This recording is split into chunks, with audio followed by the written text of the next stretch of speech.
Great, thank you so much. You're very welcome. My name is Shannon Rice. I'm the recording secretary for this meeting, taking a role for the following committee members: Meadow Darcy. Here. Monica Alvarez-Celis.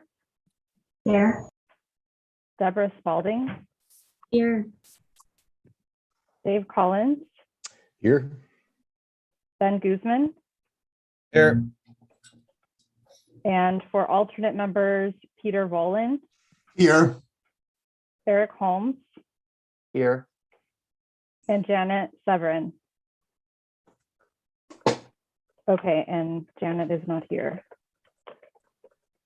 Assistant Finance Officer Deborah Spalding will introduce additional staff if there are any.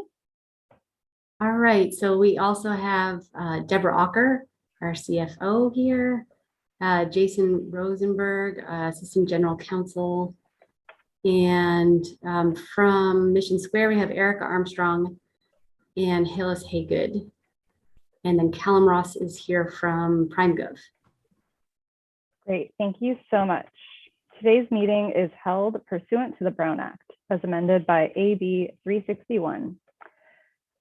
Staff may participate via phone, video conferencing, and/or through hybrid in-person and remote attendance. We are providing live audio and live video streaming. Members of the public wishing to make a public comment can do so by the Zoom meeting, or by submitting an email, or by leaving a voicemail. This information is noted on the agenda located on the Park District website, www.ebparks.org. If there are no questions about meeting procedures, we can begin. Seeing no questions, Meadow, would you like to take it away? Sure. Welcome, everyone. Thank you for coming on such short notice to this meeting. As a result of the last board meeting, we wanted to take some time to discuss an item that will be presented to the Finance Committee on Wednesday. So I think Deborah and Deborah, the two Deborahs are presenting, so I'll let them go ahead and get started. Thank you, Meadow. And yes, this is the item that went before the board at the last meeting of July 19th. And hopefully you all had a chance to review the report, but I'll go ahead and just summarize what I presented to the board of directors. So it may not be, it may not seem like it's directed at the advisory committee, but I'll just share with you what is in the report. So this is the second amendment to the Administrative Services Agreement with Mission Square, formerly known as ICMA-RC, who provides the investment and record keeping services for the district's deferred compensation plans. There are three main recommendations that I'll be reviewing with you. And then I provided the history of the fact that in 2017, the board approved the 5-year contract with Mission Square and created the Deferred Comp Advisory Committee. The committee's been meeting regularly and made many recommendations for improvements to the plan. Most improvements have been approved by the board of directors. However, there was a period in which determination of who was the authorized fiduciary or decision-making body that was not clear, and staff authorized certain recommendations without board approval. We have since confirmed that the board of directors is the current plan fiduciary, and we are in the process of bringing these items to the board for either ratification or further discussion by the board of directors. So this item here, which the goal today is that this advisory committee review this item and make a recommendation to the finance committee, and then the finance committee will have that and make a recommendation to the board. We'll be bringing this item back to the board on August 9th because it is time sensitive. So we're recommending ratifying two actions that were recommended by this Deferred Compensation Advisory Committee. And then we're recommending rolling back one of the items that was implemented but without board approval. And so that item that we're recommending to be rolled back would come to the board at a future time when we could really have a more complete discussion, and that's about the fee increase, right? So, so we all know that we're talking about how to, finalize the discussion on who should be the plan fiduciary. But since we haven't made any recommendations or brought that back to the board, we all know the board of directors is the true decision maker, and they are the plan fiduciary as we continue that discussion at our next meeting. So as I admitted to the board, this is all very complex. You've all been talking about it for a long time, but just to dig into those 3 actions, today's or the resolution that we recommended to the board is ratifying the changing the investment share class from R9 to R10. We've had many discussions about that here. It was recommended by the board or by this advisory committee, and it would be lowering the fee structure for the plan and providing a more cost-effective fees available to plan members. So I also reminded the board that back in 2017, we moved from the share class R5 to R9. And so this recommendation is moving from R9 to R10. And those types of moves, I believe, are available to us as the plan has grown in assets. So these new share classes are made available to us. The other item that is being recommended for authorization is to authorize the payment of the Mesero Financial Services Agreement out of the administrative allowance account. Back on June 21st, the board did ratify the agreement with Mesero in order to provide these services, these oversight services to the plan, but this action also confirms that the agreement can be paid for out of plan assets, out of that administrative allowance account. And then the third action, which is what we're calling kind of rolling back the fee increase that was implemented by staff on April 1st. We need to go back and revert the fees back to the 4 basis points because the fee increase was not authorized by the board directly. And so going back and reverting the fees and reimbursing the participants for all of those fees collected. The board material says that we would rebate all funds in the admin allowance account back to plan participants.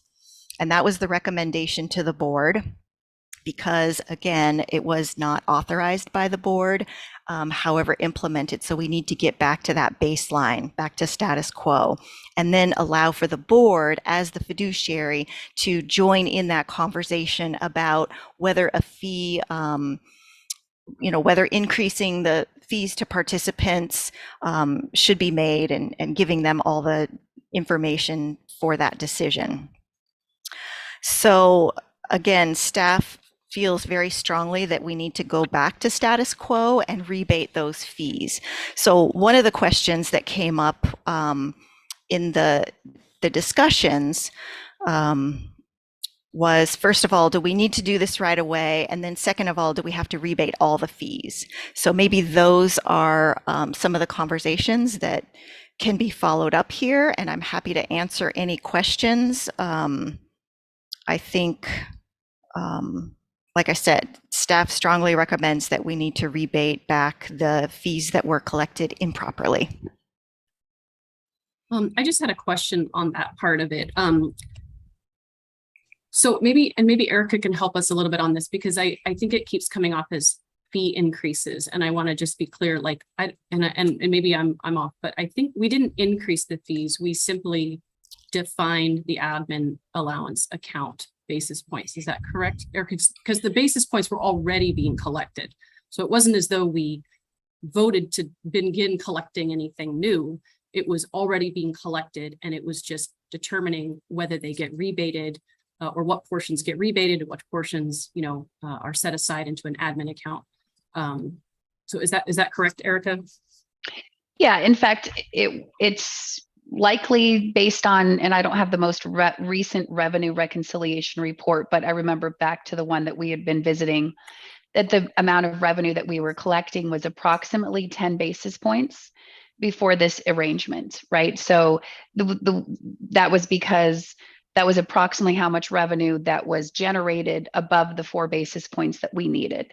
And so you're correct. It technically might have gone down a little bit because we're only collecting 7 basis points, but you're right. There's no additional fees, I guess. Yeah, it's not increasing the amount that's revenue that's charged.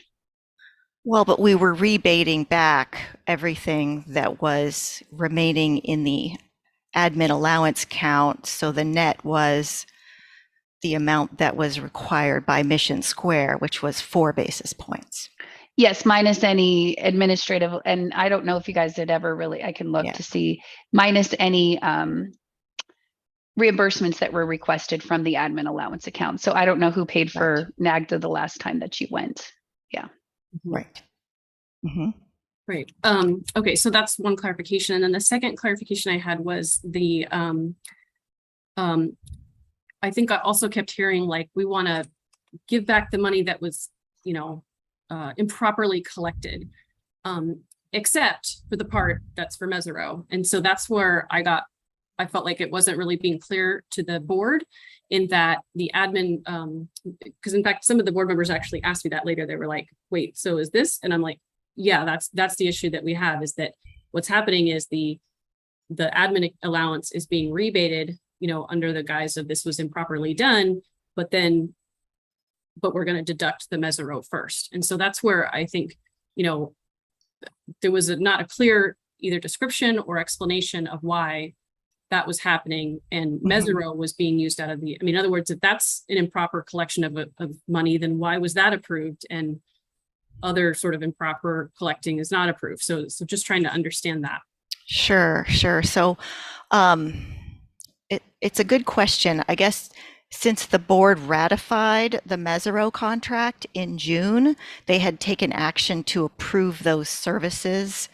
And so that was logical to say that the board had already, taken action on that piece, whereas the other things that we had put together in the, say the budget that the committee put together for the possible use of those, I believe included the fiduciary liability insurance and attending conferences, which are more linked to who is the fiduciary. So our recommendation was based on the fact that that conversation hadn't been completed and that the board would have a chance to have that conversation afterwards again and be fully included in those discussions. Yeah. So, that's how they were separated. Okay. Yeah, I think that was a really confusing piece presented to the board. And I think, the way, at least the way I looked at it too, was that if the board was ratifying Mesero in June, why was it not ratifying the rest of the recommendations from the committee? It just seems strange that, and was there an awareness when this was being ratified in June that these changes were coming? That there was only going to be ratification of Mesero and not ratification of the rest of the recommendation?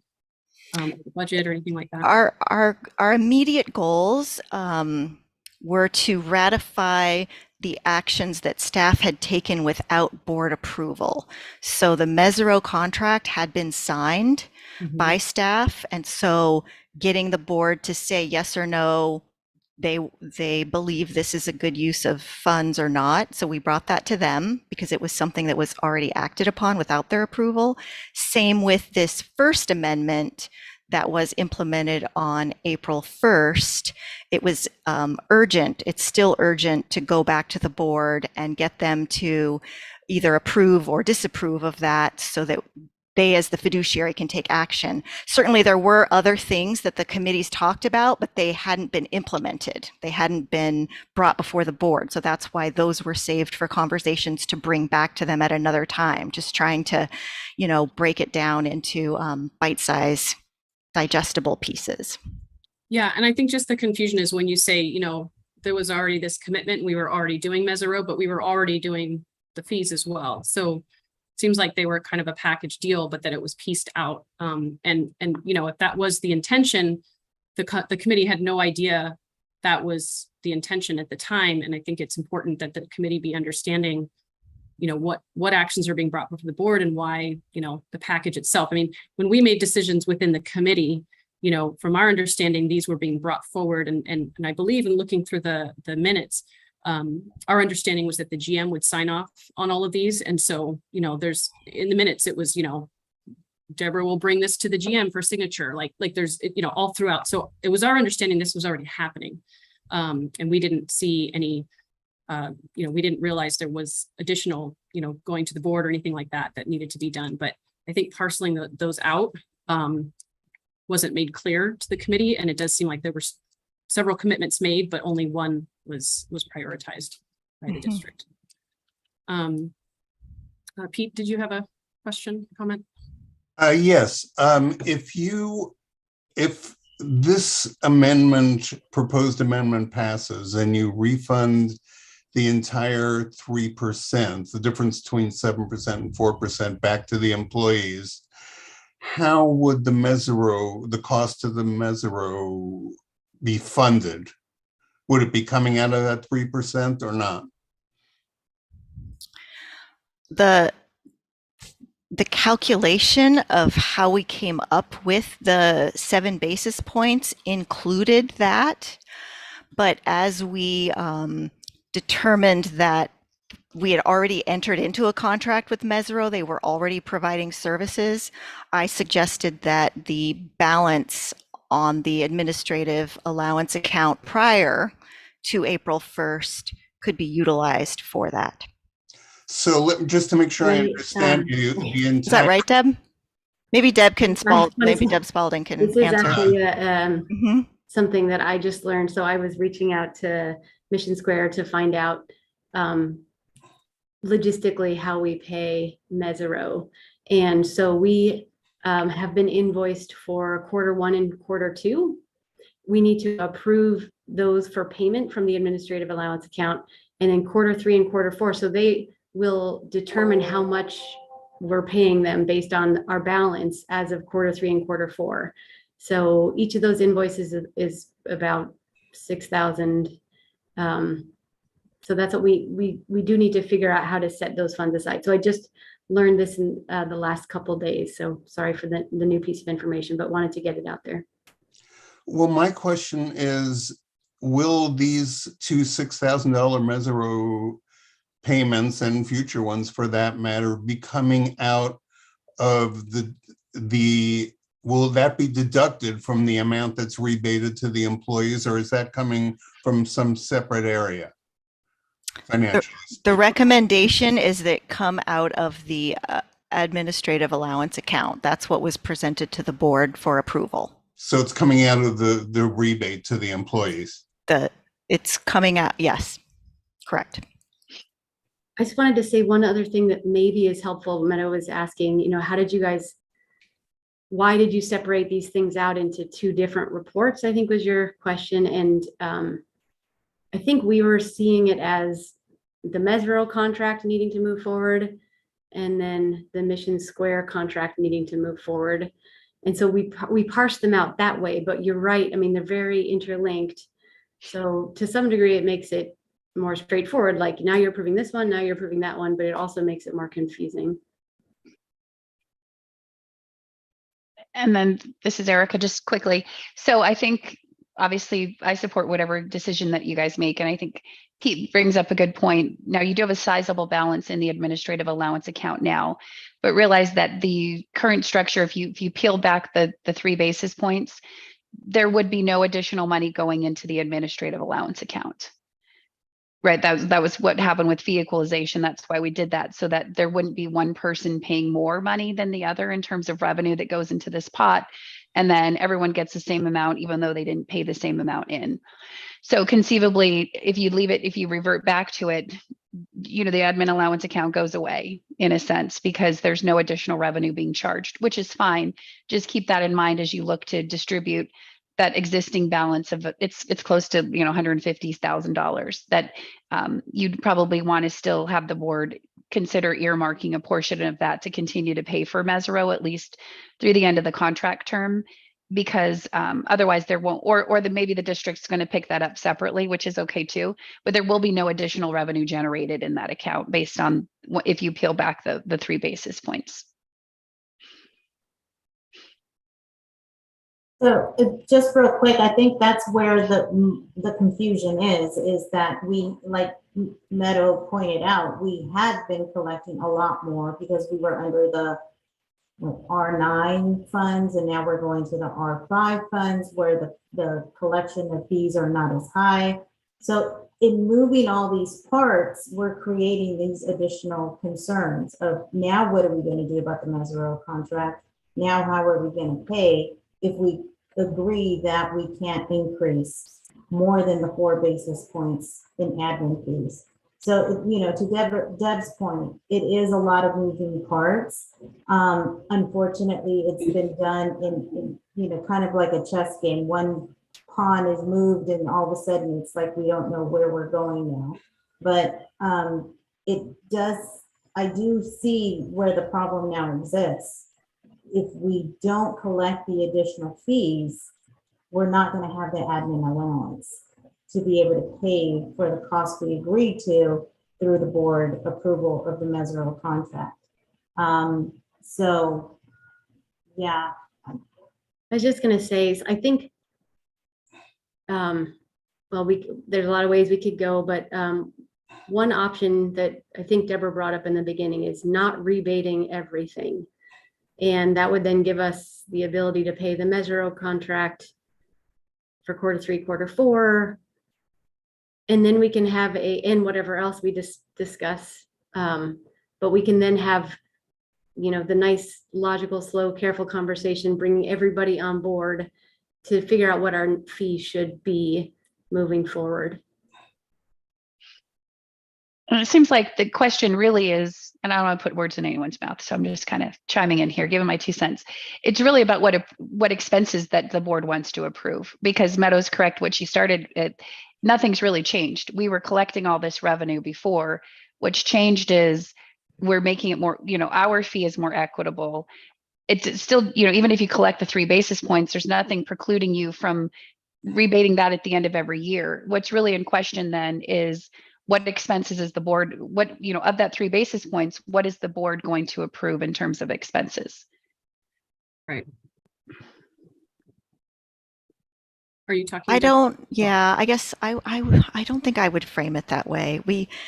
I admit we did take these in separate steps, right? We had entered into a contract with Mesero. They were providing services. It was very necessary to go and decide to get out of that contract, which would be messy, and stop it, or to get the board to just approve it. That's the route we chose. And then it was part of the recommendation that this 1-year Mesero contract would be paid out of the admin allowance account because we've committed to that, right? So that's one piece. The First Amendment did state that we were collecting 7 basis points. Okay, so that's a different action that the committee recommended based on all of this information of how we felt it was very important to use these funds, but the board of directors didn't have the opportunity to weigh in on that at all, right?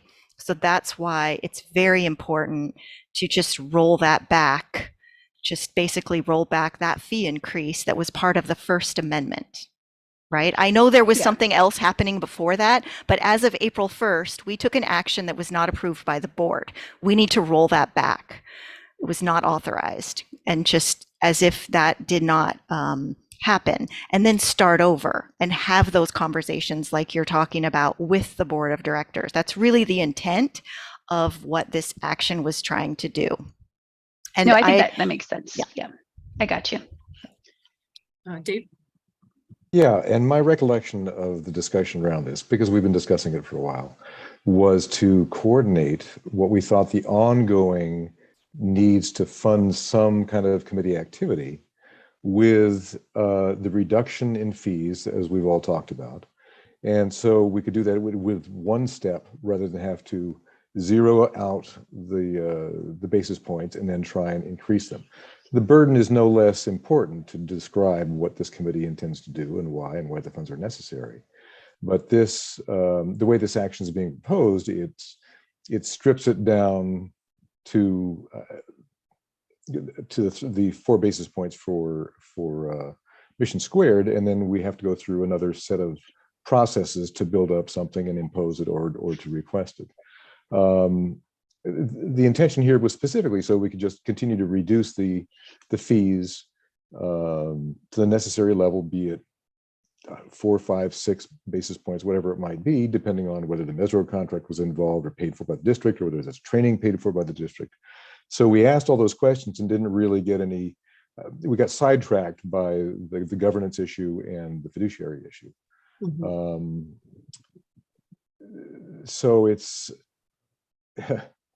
my focus essentially, I think, is what are the ongoing commitments of the district to fund the issues that we've brought forward. And there's only a couple of them, really. There's the Mesro contract, there's the NAGDA conference work, and there's the outreach to employees. So I would like to see that discussed as a part of this, and whether it's, and obviously whatever basis point level we recommend has to be authorized by the board. But it would seem to me to make more sense to have us say, look, this is what we think it is approximately, whether it's 2 basis points to cover Mesro or not, or whether the district's going to commit to cover the training for that's suggested for all of us, and go from there and rebate whatever's left over in the balance, and then go forward. This year we'll get through one way or the other. It's what's going to happen next year with the Mesro contract. How are you going to fund that? Or are you preparing to go back to the board and say we need to raise 3/4 of a basis point or whatever it might be to get the Mesro funding? It seems like it would be more convenient to at least come up with a straw proposal that we think is approximate to cover these things, and in combination with the district's commitment to where these things are going to be funded from. It's a short conversation. We talked about it a couple of times, a number of times over the couple of years here. That's what I would like to see. I think it would make this material a lot more straight if we said, going forward, nothing really huge and significant has come on in the past couple of years now, besides the Mesro contract, and the NAGDA thing has been ongoing for a while, and the outreach is neither here nor there. It doesn't seem to be a particularly expensive thing. It's much more of a work by the committee thing. So it is not a very complex budget. It would seem to make sense to be able to recommend something like that as part of this board material, and not have to go back to the well 2 or 3 times, and then also try and explain it to all the participants multiple times. Anyway, that's what I'd like to see. I think those are great points, Dave. I think that's really, to me, that what the issues are here. This is participant money. It's not district money. And so, I think that, we'd all take that very seriously. And we've talked very seriously about being conservative with the money. And so conservative, in fact, we did talk about perhaps having district fund some of these things in order to save participant, money, and to reduce basis points and increase any refunds that were due back. So for example, we did actually bring up, and I don't know where it went, but we did bring up at one point that perhaps the district would want to fund Mesro. It seemed like a good business practice, something that the district would engage in normally for any type of activity like this. It would protect the board as a fiduciary, or whoever was the fiduciary, to create a co-fiduciary, to have someone that sort of has, a bird's eye view of what's going on and can, educate us outside of Mission Square, because Mission Square is great, but it's Mission Square, and so, this was a way to have someone from the outside say, I'm looking at all these factors, and, no offense, Erica, but like maybe Mission Square isn't telling you the right stuff, or maybe they aren't presenting the right data, and we can make those decisions, or they are presenting you the right data, and this is a really good place to be, and that would help inform our decisions for RFPs and things like that in the future. So I don't know where that discussion went, but that certainly seems to be an option in my book as well, that the district, if they, the district could certainly pay for this themselves and not use the admin allowance account if that's such a hot button item. they can certainly pay for that themselves. And in fact, perhaps that's what the district thought they were, or the board thought they were doing when they approved the Mesero contract. If the funding wasn't identified at that time, they probably thought it was district funds. Training can also, be funded, by the district. We did talk about people using job required training funds in order to pay for their conference registration, and maybe just only using some of the travel expenses out of the admin account. So there was a lot of discussion about how to be conservative. I agree with Dave that, the intention here was the decisions that we were making were all sort of this dance of, getting us into a higher class so there would be more money refunded. And then, of that money that we were already collecting, determining, how we would set that money aside. And we felt that we picked a very conservative number. And in fact, even in our conservative number, I think Deborah and I talked the other day and kind of reviewed through the budget and looked at the fiduciary insurance and things like that. And should that not be necessary, that we could even reduce basis points even more. But it did seem like it didn't seem to make sense to just completely eliminate the admin allowance account. Perhaps if there's a discussion that people want to have about reducing the basis points, and maybe we go a year and see how that goes, and then we can, increase it later. But as Dave said, it's always easier to give back than to increase. And so the thought was, we're already collecting this, people are, we've got this whole change in fees that are coming back. And so this was a good opportunity to implement that change. We talked with our stakeholders, all of our participants, and that seemed to be what they wanted. So I think that's at least my interest, is to have that continue, that there be at least some admin allowance in order to fund some of these things, and or that the district consider paying for those out of district funds. Deb, or let me get Deb and then Dave, I'll put you next. I was just, hear what Dave's saying, and Meadow she's mentioned these thoughts to me separately as we were talking about holding this meeting. The idea that, that the district could pick up some of these costs, that's never anything we've discussed outside of this committee. And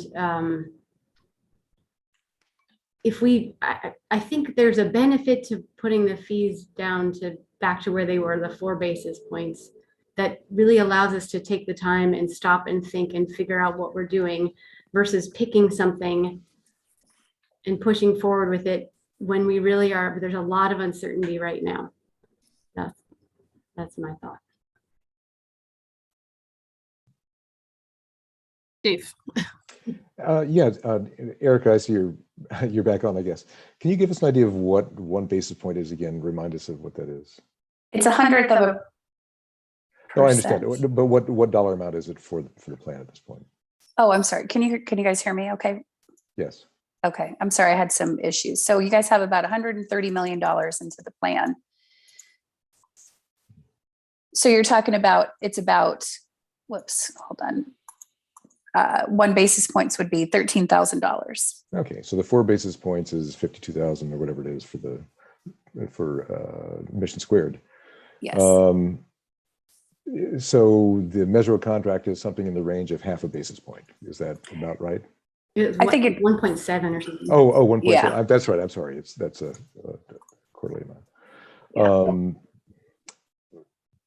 I guess it would seem to make sense to me to go before the board with this recommendation that sets the admin fee at least the Mission Squared 4 basis points, and then the 1.7 basis points for the Mesero contract. Because we're not planning on terminating it at year end, I don't think. So. And if it would make some sense to say, I understand now the board's acting as a fiduciary, so we don't need to talk about training or insurance. Well, need to talk about insurance for us. Training maybe. So if to make a recommendation from this committee to our board, to this board, along the line of 6 basis points that includes Mesero and some small amount for training on an ongoing basis, and rebate all of the balance. It seems to me that would make a little more sense in terms of what we're trying to explain to the board about why you would want to retain a balance and pay for the Mesro contract and then delete anything over 4 basis points. I don't know how you're going to pay for it down the road. So it seems like you might as well start there or something like that. I mean, that's Right. kind of what makes sense to me. And I think I understand what everybody's concern is. I do just want to continue to say that we're actually collecting less money now than we were before. We just changed the way. So I know that the perception is that we've added a fee to participants, and I understand that the decision was made without board approval. So I completely get that. That's totally, and everybody's feelings are valid in the thoughts here. But I think it's important to remember that we're actually collecting less money now than we were under the old arrangement. So before, we were collecting money and putting in a pot, and then the committee had the authority to pay for plan expenses. So back in 2019, I did look, there was a $1,794.27 expense that came out of your administrative allowance account. So at the end of that year, your account balance, it was something like 63,058. I don't remember what it was, 58 or 63,000 got distributed equally amongst plan participants, which is really not any different than what the 3 basis points is now, because somebody has to approve those expenses, and then the remainder could still be rebated to plan participants. The idea was that we were trying to lessen the amount of money that would go into that pot, because the division of that pot is not transparent or equitable for participants. So I guess I don't know how do you unwind this? Maybe, I mean, are we past the point where the board understands, the budget that was put in place for this, so that you don't have to go back to where it was before and then put it back in? Because essentially, if everyone's on the same, because you know what I mean? Because it really is, it's just a different way that we've puzzled it.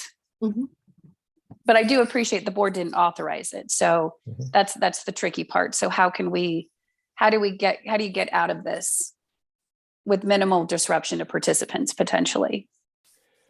And it strikes me that the simplest way is to say that with Mesro, we need to charge an administrative fee of approximately 2 basis points to cover that on an ongoing basis, and then distribute the balance of the funds back to employees or back to participants. I'm sorry.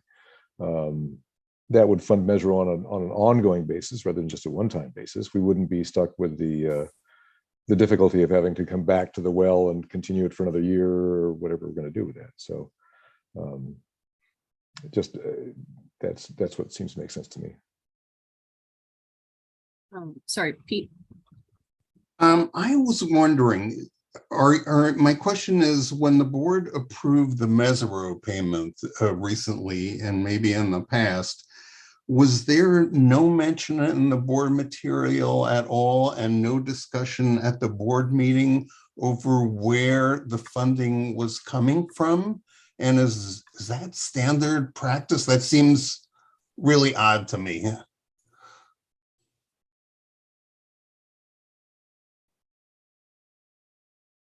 Deborah. I think I can take that one, Deborah, jump in, but we said to the board that it would come out of the administrative allowance account. And we explained, I think in the report, what that was. Perhaps, I don't know whether the board understood it. It's very hard to explain and do it justice in a paragraph. At that time, I had thought we were able to pay for the Mesro contract off the top, and did not realize that it was going to be 4 separate invoices coming in quarterly. So that's information I just got a couple days ago. So that I think does change things a little bit as far as how we decide to proceed here. Well, does that mean that the board has already approved the Mesro payments coming out of the employee rebate? I mean, from what you're saying, that sounds like, didn't you just say that was the board's understanding? We have, so I think the link, but maybe Deborah can explain. I have it. I'll try, but just, go ahead. I have it. Okay. So It's a two-step process, Peter. So the board did approve, ratifies the agreement with Mesero Financial Services to provide advisory services to the park district's deferred compensation plans for the amount not to exceed $26,000 paid from the Mission Squared deferred compensation administrative accounts. So they gave us authority for that, but then we have to also do it on the Mission Square side. So that's what the first or second amendment does. It allows for Mission Square to get instructions from the board that it's okay to do that. So it's a two-step process. And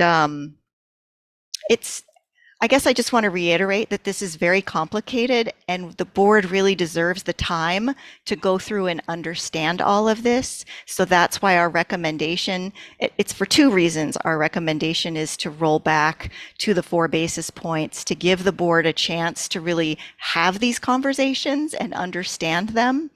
And because we feel, Jason's hand is up and he's probably going to say this in a better way than I do, we feel it's very necessary to unwind what we administratively approved. So, Ben?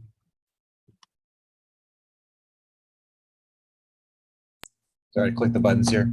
Couple questions, if I get some clarification probably from Erica.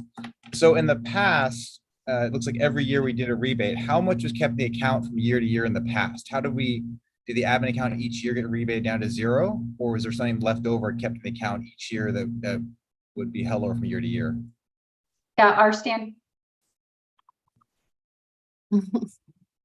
This is just, I can't think like this. Sorry, I can't do 2 different devices. Oh.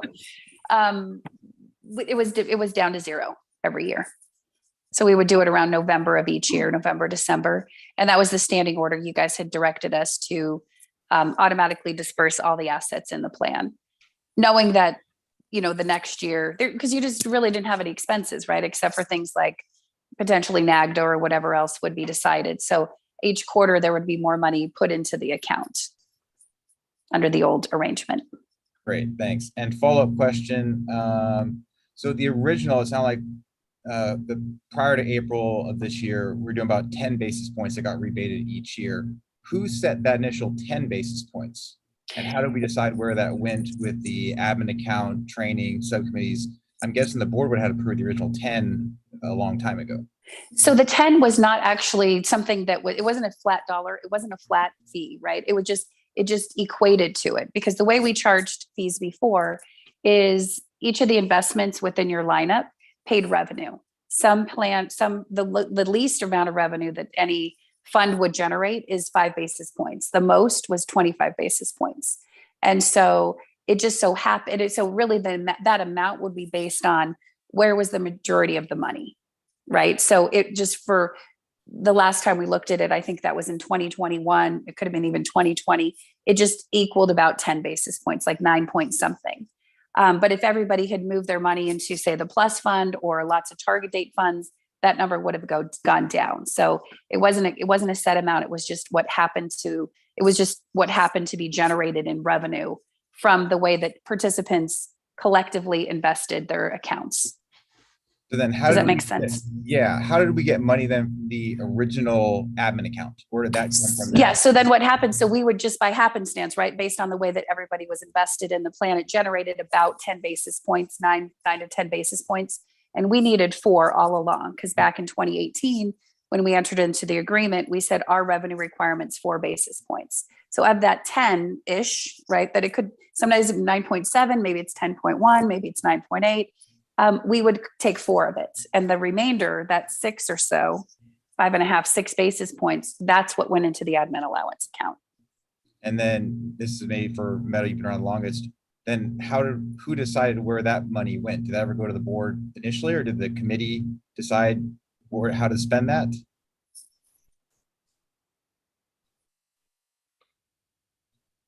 I don't know. It was just rebated. I think we sent a couple people to the conference. Meadow went one year and I went one year, and that the committee voted on, but we didn't set up a budget the way we were doing this year. Does that answer your question? Kind of, yeah. I was trying to figure out how far back this goes, you know, we're trying to do the research, trying to figure out from my endpoint how this process started at the very beginning. Mm-hmm. Okay. Yeah. I think the whole discussion about what fees to charge for the committee really came into light once we started talking about wanting the fee charges to be equitable and to not have this rebate process every year where money is taken out and then you don't have like access, and then mysteriously in November people were getting extra money put in their account and it wasn't being done equitably. And so we talked to Erica, like, how do we fix this? And she then walked us through, okay, you would move from the R9 to the R10 share class. And then that would get you to just 4 basis points. Hey, you guys will no longer have an admin allowance. Is that what you want? And so then we started this discussion of like, well, do we want to have Mesero? Do we want to set aside money for training? And if so, well, how much should that be? So that was what started the discussion, was wanting it to be like as equitable as possible and not having this big rebate once a year and over collecting. Jason? Thanks, Meadow. So I just want to clarify something. That's part of the reason that we're here is because we're getting the practices and protocols in place and just kind of cleaning things up going forward. The committees, all within the park district don't have budget authority or spending authority. So when the committee before was making recommendations, they were being implemented kind of on an ad hoc basis, and whether or not that was the committee making a recommendation or thinking it was getting implemented directly, that's kind of why we're here today. So this is part of the cleanup action. So people are, asking really good questions about why we're doing it in this order. It's basically, we're kind of like undoing a knot, and we're just trying to get each knot that's the closest undone first. So the Mesero came first because we had a signed contract with them and they are performing services under a signed contract. So in order to rebate that is really messy. And the deferred comp committee said we should hire them. So we brought that as a recommendation to the board. The board said, yes, that's good. So then the advisory made a recommendation. The fiduciary said, yes, that's good. So then this item that came before on July 19th is kind of like the next step in this process to kind of get things kind of sorted out. So as Deborah Ocker said, the Mesero contract needed 2 sides of the authority. So that's carrying forward the deferred comp advisory's recommendation. And the other one is the share class. And this third one about this question of reverting the fees, which is, generates a lot of good discussion, questions on what is a valuable use of participant fees to better the plan as a whole, is something that this committee has been wrestling with, this issue of advisory or fiduciary, but you're still the advisory until something changes. So with that being said, you need to make your recommendations and need to go to the board for their final sign off. So in order to have these discussions about what is a good basis point amount for whatever committee is going to be spending the money, we wanted to give everyone time to have that discussion. And that's why that one did not get carried forward, but the other ones did get carried forward as recommendations for action.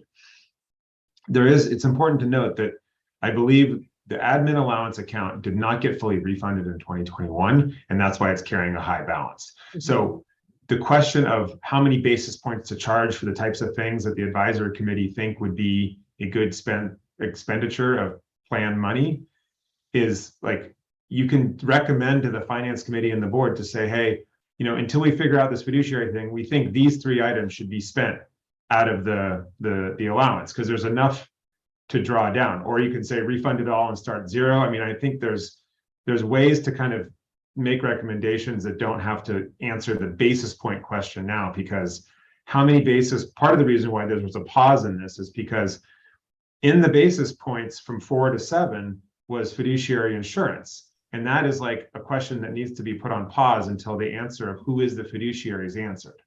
So the point question it might be easier for you guys to sort out these issues if you just kind of think about what do you recommend the finance committee should authorize for spending right in the immediate future, and then kind of come back around to the question of like, on an ongoing basis to fund the account, what is an appropriate basis point to collect going forward? There's enough funds in there now to spend for immediate needs. So if you think A, B, and C are good uses of plan monies, I think you can make those recommendations to the finance committee. Because I think trying to figure out the right basis points now for going forward might be easier once you know who the fiduciary is. So just a thought on kind of framing your thoughts for today. And then lastly, I mean, in terms of what you want to recommend, the conference is, you know, valuable training. There is two options. There's in person, and there's also the virtual conference. So if some people believe that, you know, this year to spend the money is better spent for virtual training versus in person, that's something that the committee can make a recommendation to the finance committee as well. Thanks for your time. Thanks, Jason. I know, Dave, you had something. I was just going to jump in real quick. I did want to mention that I think I appreciate all that you said, Jason. I think that's great. And I kind of wish we had these options, you know, or these possibilities brought to us before it came to the board, because I think that's kind of how we felt, was like, hey, there's more options than just what was presented to the board. And I think, you know, the way I look at it is, you know, regardless of what this committee becomes, this committee, you know, is or was, whatever, an advisory committee that the board wanted to help them to make decisions. And so, you know, it was, you know, staffed by participants who represented their groups and had meaningful discussions for a really long time. So I think from our perspective as the committee, is what we keep hearing is, well, let's slow this down and let's really talk about this and let's really figure things out. And we're like, we figured it out. Like, we talked about this and we did all these things, and that was like our job, and we did all of that. And we're sorry that other people felt like they weren't, you know, brought along, but we were doing the work we were given. We took it very seriously. We spent a lot of time, you know, on this. We created an entire subcommittee just to specifically work on this. And that was one of the reasons we added the alternates, was because there was just not enough of us to discuss all of these things all of the time. So, you know, so we created these subcommittees in order to, and alternates, so that we could have sort of enough staff to be working on these issues. So I think that's, from our perspective, is, you know, bringing this before the board without really, or bringing some other recommendations, not really understanding it, why it was brought forward. And I think that going forward, I know, Deborah, you had mentioned that that you wanted us to make a recommendation to staff so that staff could make a recommendation to the board. But I actually think that the advisory committee should make a recommendation to the board on what they believe should be done. And I want to make sure that that's something that we will have a voice in. I know at the last board meeting, I was a little frustrated having staff that weren't necessarily on the committee the entire time presenting all of this information. And then I'm stuck in public comment, not able to even say what the advisory committee thinks. And, you know, I get 2 minutes or 3 minutes to speak. I just don't think that's a very reasonable way to advise the board when they're the fiduciary. So I would highly recommend that the, you know, Deferred Comp Advisory Committee co-present at the next, finance committee meeting, and that we're able to present our recommendation. And then staff, if they have a different one, can do that. But at least that way, the board can ask questions of the committee. They can ask questions of staff, of legal, you know, all of the parties that are involved. By just having staff present at that committee meeting is not giving the board or the fiduciary the full amount of information that they need. So I would recommend going forward that we co-present on these items so that we can put forth our recommendation. Yeah, I just want to say, I hope I didn't say it wrong, but it wouldn't be that this advisory committee is making their recommendation to staff. You would be making your recommendation either to the finance committee or to the board, and that information would be distilled in the staff report. That is our intention, to take whatever your recommendation is today and carry that forward to the finance committee, who's meeting on Wednesday, this Wednesday, and then also that recommendation would also go forward to the board. The staff's recommendation could be different, and the finance committee's recommendation could be different, but the board would receive all three of those if they had any variations. Yeah, I think the trouble is that so many times now we've seen our recommendations presented as our recommendations that were not our recommendations. So I think it would be best to have to invite the Deferred Comp Committee, you know, 1 or 2 members to come and present and ask questions on their recommendations so that the board can ask them questions and they can answer those. So I mean, just as we, have an investment firm that does things, we bring them to the board and the board asks them questions, what's going on with the economy and those types of things. So I think we are subject matter experts for our committee. And I think that's really important that we're able to come to that meeting and give the board a full view of what the recommendations are on again, I don't even want to say sides because, hopefully we all agree, but, different perspectives. Yes, sorry, Dave, let me grab Dave real quick and then I'll go to you, Pete. First of all, I really appreciate where we've gotten to, and I think to state the obvious, I think the first two actions that were recommended in the board material, I think are fine. We reviewed those; they need to be ratified by the board, and that's certainly sound. I very much appreciate that we're also now a brownout committee, so there will be minutes, there's an agenda, there will be a report that way. I concur wholeheartedly with being able to have the committee's recommendation be submitted maybe in a paragraph in the material that says here's the committee's recommendation. So I think we've come a long way, and I realize that we're kind of catching up, trying to clarify or work with the fact that the board is a fiduciary, and that's great. And let's acknowledge all that and move forward. And down the road that may change, but for now that's the way it is, and we accept that. That's not an issue. And I think the only place that I'm going to disagree a little bit, and I unfortunately have to go here in about 5 minutes, is with Jason's. I appreciate Jason's material, but I just have a slightly different take. Is that we know enough about Mesro that we're going forward to the board with that action. So why not include that as a basis point collection? So rather than setting the basis points at 4 and then charging the fund balance and then returning the balance of the fund balance back to participants and then recreating this whole thing next year, that to me is the most significant thing right now. Is just since we know Mesro is there, the contract's been awarded, why not just make that a basis point, the 2 basis points, so it's setting my recommendation, we just set the basis points at 6, 4 for Mesro, approximately 4 for Mission Square, 2 that would cover Mesro, and there might be some small remainder that will be brought back to the board if there's an additional action requested, or will be rebated to employees if there is no additional funding. And just acknowledging that things that have been discussed were things like fiduciary insurance, which is not necessary at this point, it appears, and also training, which is open for debate and discussion. As you said, there's different ways of going about it. So those 2 things might come back as a recommendation to the committee and the board down the road. So I think, that's my sense of kind of where we are, and I think it would work fine. It would, I think, be more true to participants to be able to say we're giving you back all of the balance that's not being collected on an ongoing basis point sustainable expenditure side of things, and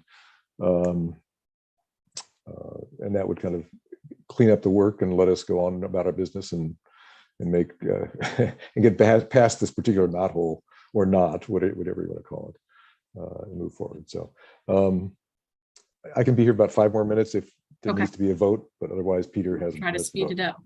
All right, Pete.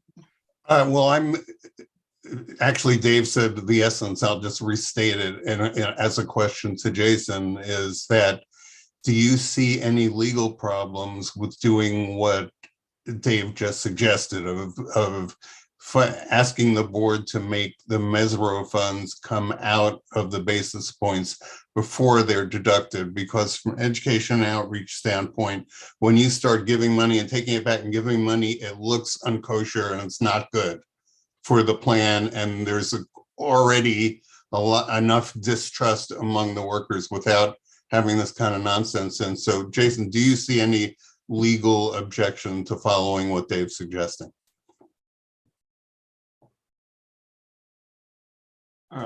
Meta, do you want me to respond? Yes, sorry, go ahead. Yeah.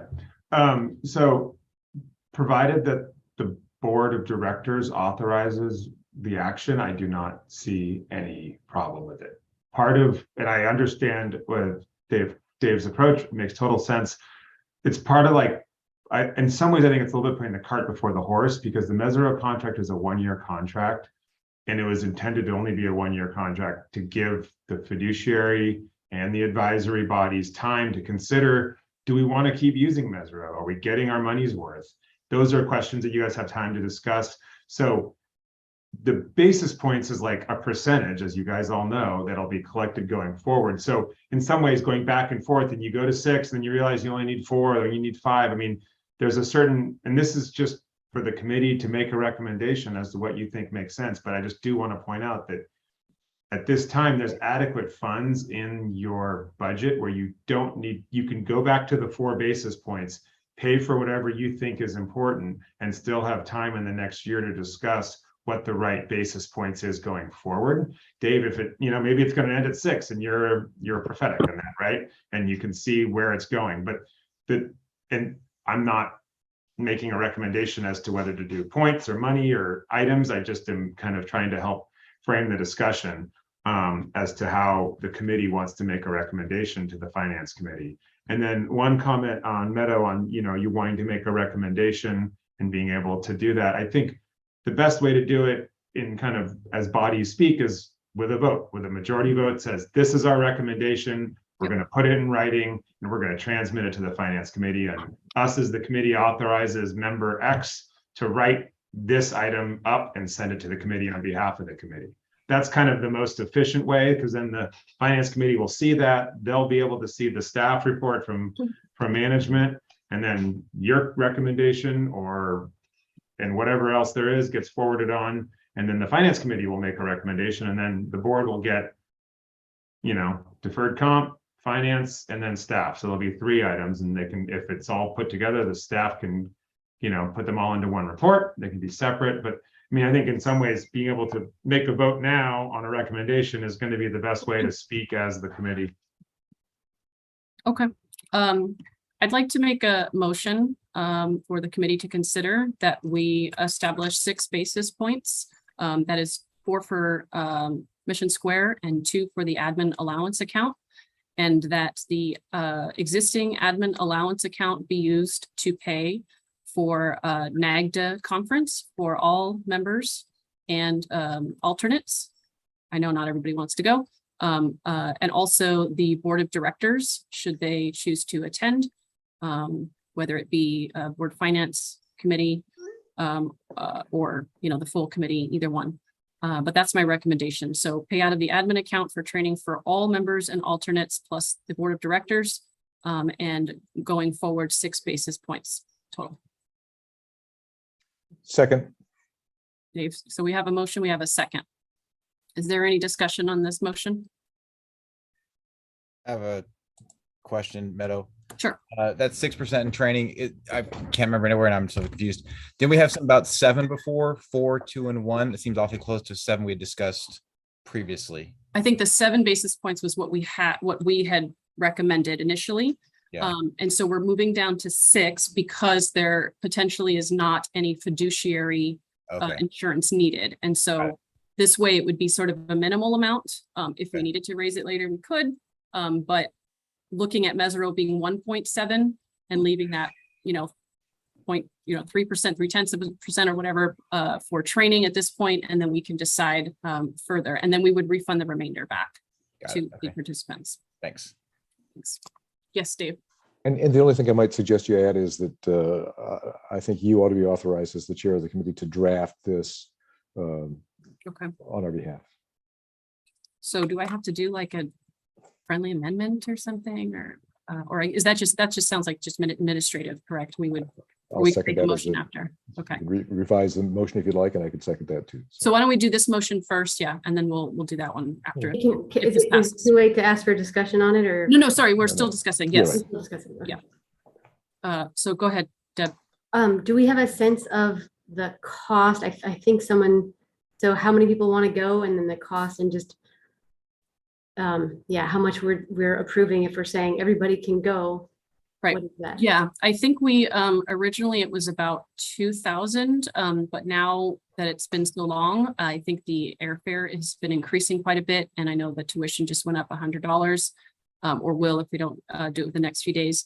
So I would say, I don't know, Eric, I think you did the original calculations. Do you think 2,500 per person, estimating that much? And I think we had, out of the committees, so we have 5 committee members and 5 alternates. I think we only had about 7 people that were able to go or wanted to go. And anyone could choose the virtual option. So, I mean, we could look at a maximum just to make sure there's enough. And again, everything, everything that's left over would be refunded back.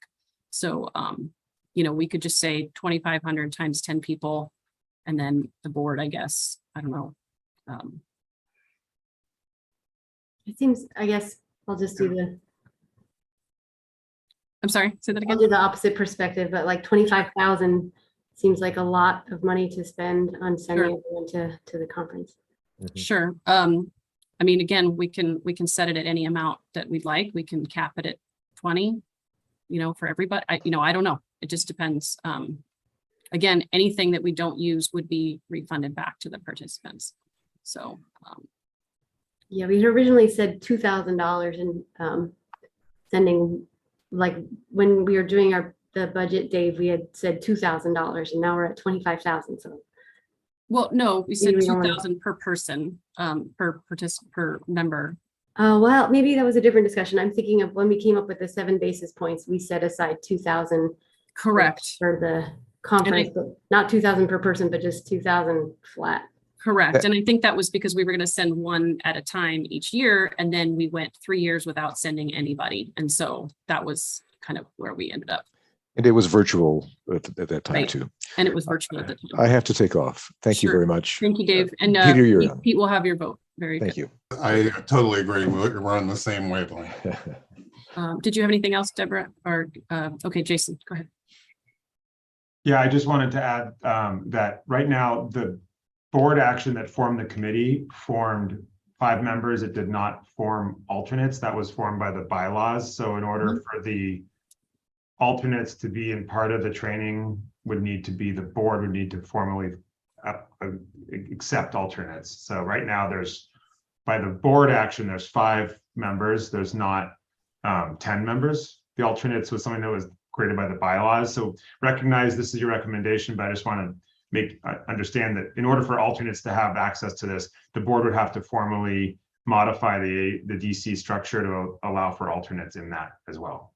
Yeah, and I think the alternates were, there's only 5 voting members. And I think, the training would just be training the alternates should they not be available. But I understand your point. Eric. Just reading from the May 11th meeting minute notes, what was discussed was $3,600 per person. And the motion was for up to 6 people at that time. Thank you. Thanks, Eric. So that was up to 6 people. And I think the issue too was that, we did talk about certain positions such as Deb Spalding, Deborah Ocker, Monica, maybe would go through their own, sort of job required training, that we could, work that through. People could use their job required training as to cover the tuition, with the exception, of course, the retirees. So there was ways that we were going to mitigate that, as well as the board of directors. I'm not really sure how, if they have training funds, but perhaps that's something that could be looked at within their budget to minimize that cost to the participants. I think the issue was to just make sure that there was money available. So just going to do this math this year.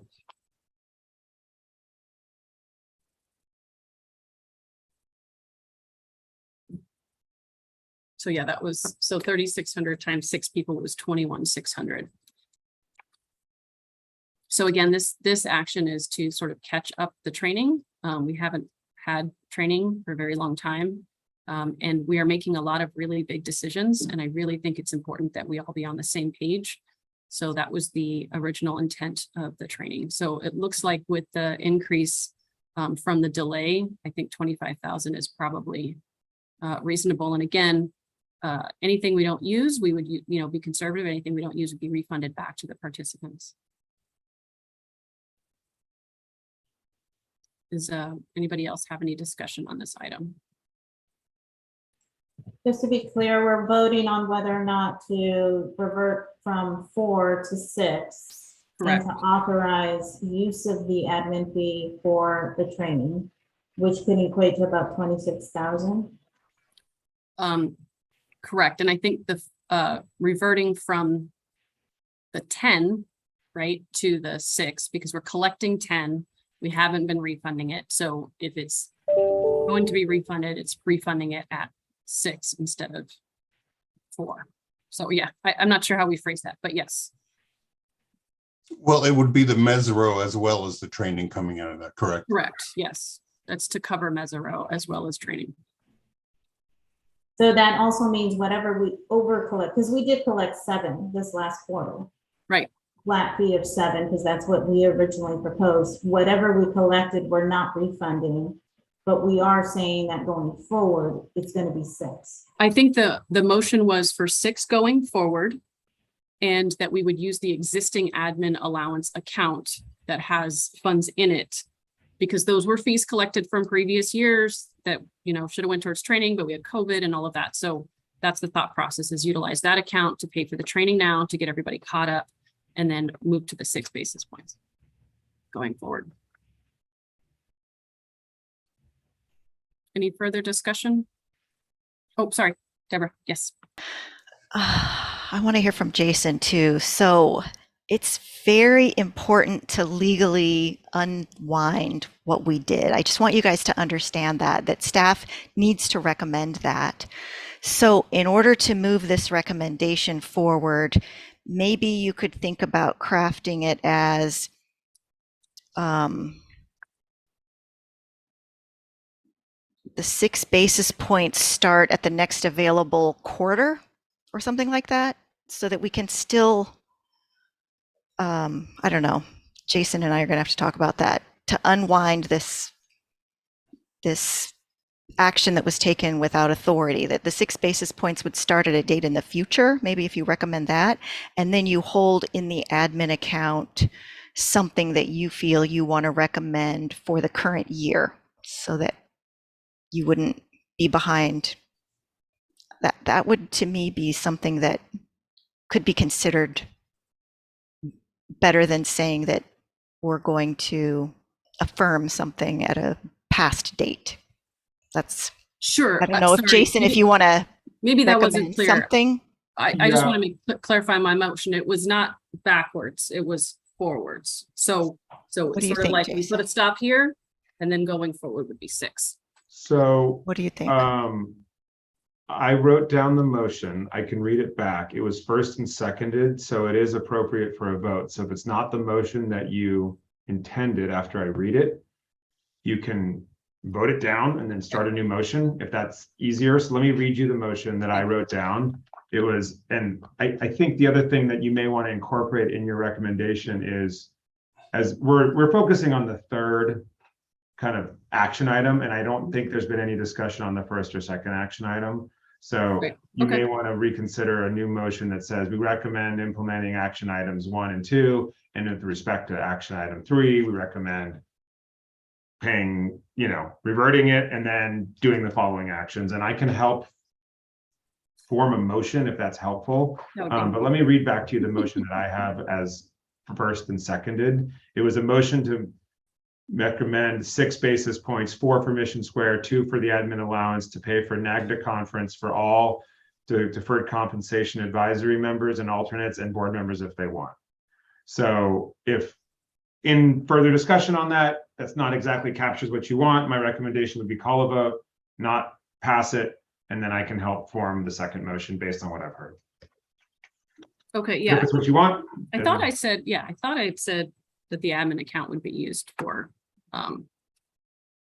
It wasn't clear to me. I said for admin, you said 2 for the admin allowance to pay for it. Yes. I didn't- And then And that- so the two, because there's 2 things. There's as Deborah said, there's an admin allowance going forward, and there's a current balance of about $150,000.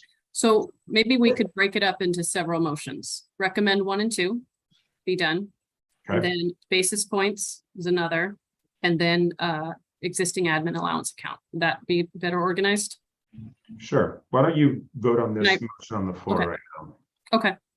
Can I motion to withdraw the motion or something? I thought there was, I know. Now you're making me pull up my. I know, sorry. It was like, where's my Robert's rules? Eric, come on. Yeah. Yeah, I know there's something that the original person can rescind, but I think we have to vote on rescinding it because I the think just body vote it owns. down. If no one wants it at this point, I think the quickest Okay. thing would be just just vote it and have a 0-5 vote and then start over. All right, with the intention of re-motioning, in my discussion, I'm recommending that we vote this down so we can re-motion and break it up a little bit. So, any further discussion? Okay, so on the motion, all those in favor, say aye. Raise your I think hand. Shannon's going to do a roll call vote. Oh, Sorry. yeah, all Yeah, right. I'll go for it. take a roll call vote. Shannon Rice, recording secretary, taking roll call vote. Meadow Darcy, Nay. Monica Alvarez Celis, Sure. Deborah Spalding. Nay. Dave is no longer on the call. Keep rolling. This is all. Ben Guzman, I also say nay, using Dave's vote as the alternate, as his alternate. great. And I'm Ben. actually not sure. Are the alternate members? I know Pete, you're here for Dave who dropped off, and is Eric? Am I calling you for a vote as well? I'm not actually not sure. That's okay. So No. it would Okay, great. Yep. I am not a not voting Eric, member. but yes, Pete. Okay, you roll got call it. vote complete. And Ben, were you an I or nay? Nay. Very good. All right, here we go.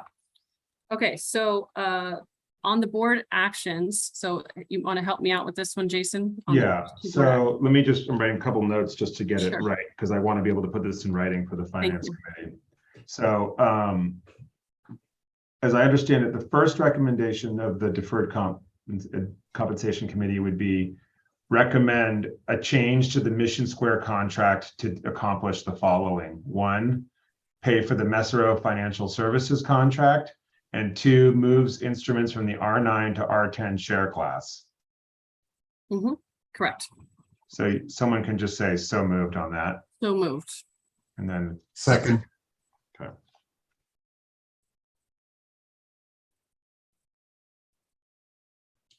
Okay, Shannon Rice, recording secretary, taking roll call vote. Meadow Darcy, Aye. Monica Alvarez Celis, Aye. Deborah Spalding, Aye. Ben Guzman, Aye. and Peter Volin. aye. Thank you. Okay, so now do you want to talk about the basis fees going forward or the use of the existing admin allowance Let's next? start with the admin allowance account, and we can. Okay, figure it out. so your recommendation would be to utilize the existing balance of $150,000 to pay for conference attendance up to X amount, with the remaining being refunded to plan participants? Is that correct? Right to everybody else? I believe so. Okay, The only thing is, I think admin allowance to utilize the existing balance of 150,000 up to 25,000, I think was what we. up to 25. So, okay, so let me. I did just real quick, you guys, this is Erica, and I apologize. I had to get off because I do have something at 5:30, but don't forget about the Messero due, right? So you might want to include that in the amount as well for the recommendation. Yes, we're going to do those on basis points on another motion. No, but the Okay, current- but right now you currently owe like 12.5. I And think, so it should be I paid. believe the prior action already authorized us to use existing admin Okay. allowance to pay for Right. Mesro. Okay, For the got year. it. Sorry about that. Okay. That's okay. Sounds good. thanks for keeping us on track. Okay, so utilize the existing balance of whatever the balance is. Yeah, let me try. I think I got it. Let me try this. So as I understand it, it'd be a motion to utilize the existing balance in the admin allowance account to pay for NAGDA training up to $25,000, with the remaining to be refunded to plan participants. Yeah, do we need to say after Messero, or that's already coming out first? Yeah, I Like, mean, we assuming kinda- we can say that, assuming Mesero is paid for as well. Okay, that so moved. Great. Second, Okay, so we have a motion, motion and a second. Yeah. Any discussion? Again, just to clarify, the 25,000 is for the 4 or the 5 committee members. It's not including, is it including, then we had a discussion about Deborah and I pulling from the blue money. So what is the 25,000 including? So I think we had originally, that's a good point. We had made a motion, I think, before to send up to 6 people. So I don't know if we could say 6 people. Would that be better, Jason, to put the number of people? Yeah, I mean, that was clear. I think including a budget along with the 25,000 would be very helpful to the finance committee so that they know where that number came from. So if you did want to go back to say 6 people and then just like divide that by the 25,000 so that that could be the budget for it, I think that's important to put forward. Yeah, I just don't know if there's going to be any difference in price. But I know I submitted my training request, which has the amount on there. And then I think also, people might be able to put in for their blue money. So that might reduce, so that was kind of the intention, was to sort of leave it as a dollar amount. And then certainly people would send in their training requests with all the itemized expenses and such. So it would go through the process. If the finance committee wanted to alter the 25,000, it might be good information for them to know how much it costs for one person, what the estimate was, so that then in their minds they could decide, yes, I think this many number of people should attend. I think it would be good information to have. I know if somebody has my training request, it's been confiscated, so I don't know where it is, but it's out there somewhere. So it's in Summit, and it's also there's the out-of-state form. I don't know where that is. So that has all of the dollar amounts on it. Do you want to say like 4,000 per person based on Eric's estimate? Go ahead, Jason. I don't know if we need to break down the number of people. I think you have a not to exceed of 25, and I think that is sufficient to work with. And if there's any questions, we could answer those questions. I mean, this, again, you guys are making a recommendation. The Right. finance committee is going to consider it. They're going to make a recommendation, and the board is ultimately going to adopt the budget. Right. So I think your recommendation is spending up to $25,000 of participants' money is what you're recommending right now. Deb. Okay, I'm gonna be the fiscal conservative. I feel like that's a lot of really the plan and all the participants' money for us to spend. And I 100% agree. It's a great conference, and I learned a lot when I went there. And Meadow and I have talked about this many times, that it is very valuable. But I still feel like, gosh, sending 1 or 2 people a year is more fair to the plan and to the participants. And maybe we can find some other way to send more people, spread it out over a few years. But that's my 2 cents. I hear you. And it's not something I want to do on a regular basis. I think we have been really conservative, and we've spent, several years with no one going. So, I look at it as, the 2019, 2020, 21, and 22, training catch up. And, all of us are not going to be here for 5-6 years on this committee. People are going to move on. And I think it's important to get them trained right away. And we just didn't do it. So I think it's time to catch up. So that would be my, and I'm happy to, defend that to the participants as well as to the board. Any further discussion on the motion? Okay, seeing none. All those in favor say, oh, sorry, Shannon, that's your turn. Sorry. Great, thank you. Shannon Rice, recording secretary, taking roll call vote. Meadow Darcy. Aye. Monica Alvarez-Celis. I'm gonna go nay. Deborah Spalding. Nay. Peter Volan. Aye. Ben Guzman. Aye. Thank you. All right. Okay.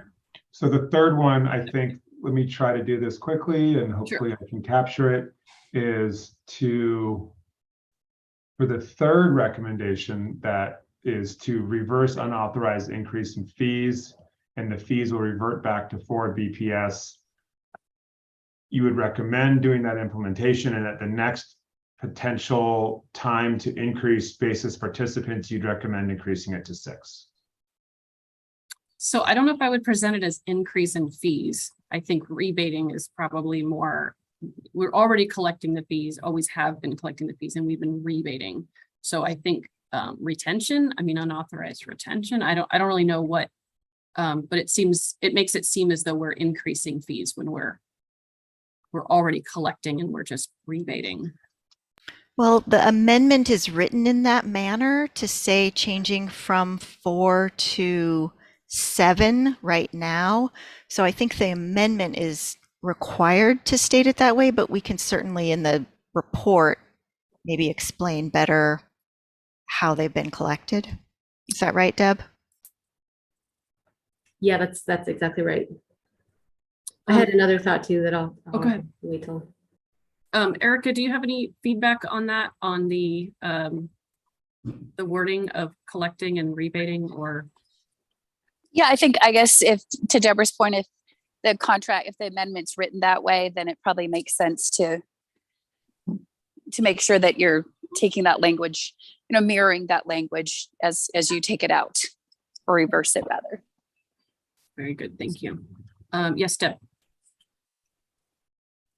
So I am sorry, I missed the, I think it was the May meeting where we heard the Mesero report. And so I have not yet heard them do their reporting, and I don't yet have a sense of whether we want to stay with Mesero. And so my thought was like, okay, we could do this we give them a 1-year trial run, and then we can decide if we want to continue using them, if it's really worth it. So I guess if we decide to move forward with 2 basis points, we're kind of locking ourselves into like a permanent contract with them, which, just putting it out there, maybe we do want to do that just to get it out of the way and stop having this discussion forever. Nice, Deb.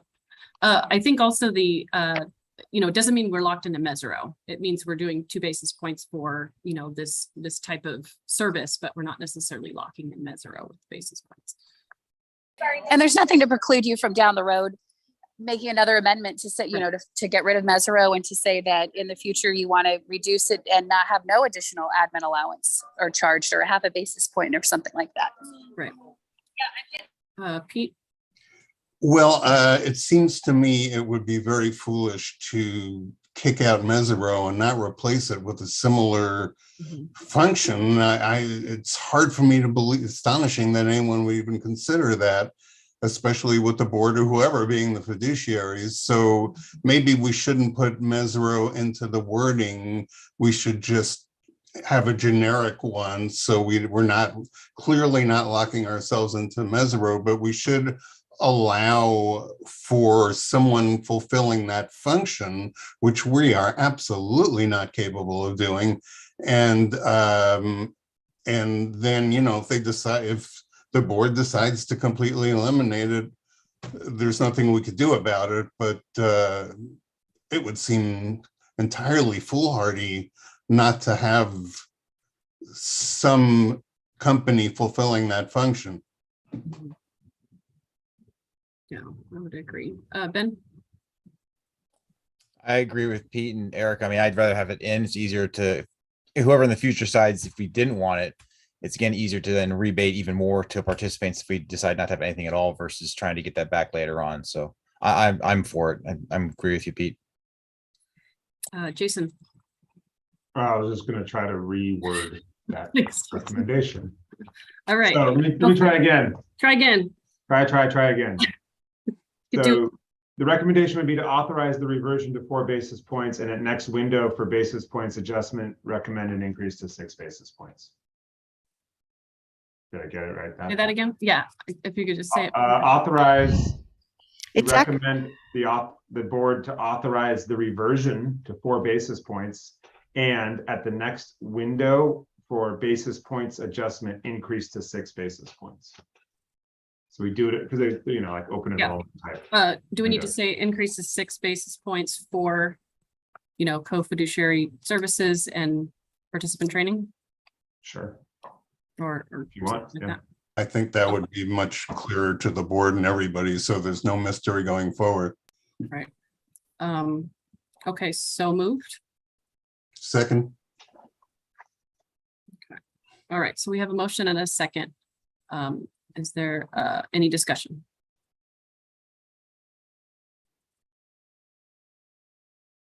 I just want to make sure that we stick to a number. I'd hate to go back and forth. I mean, we haven't even told our participants that we've switched investments from R9 to R10 and that their fees have changed and that they're more equitable. So I don't want to lose that momentum of showing that we've done good to then add, oh, we're also taking, even though we're reducing your fees, we're going to take additional fees for these other expenses. So taking away money from anyone, we want to be able to explain what it's for and kind of stick to it.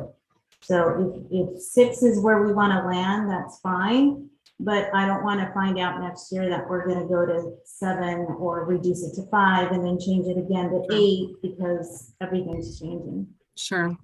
And I think, at any time the district can choose to fund Mesero or similar. So, if the district is very concerned about using participant funds for this, they can certainly pay for this as a service to the board, as a co-fiduciary service. It seems like a reasonable district expense to me, but since the district isn't proposing that, I think, we as the committee are recommending this to the board as fiduciaries as a way to limit their fiduciary exposure.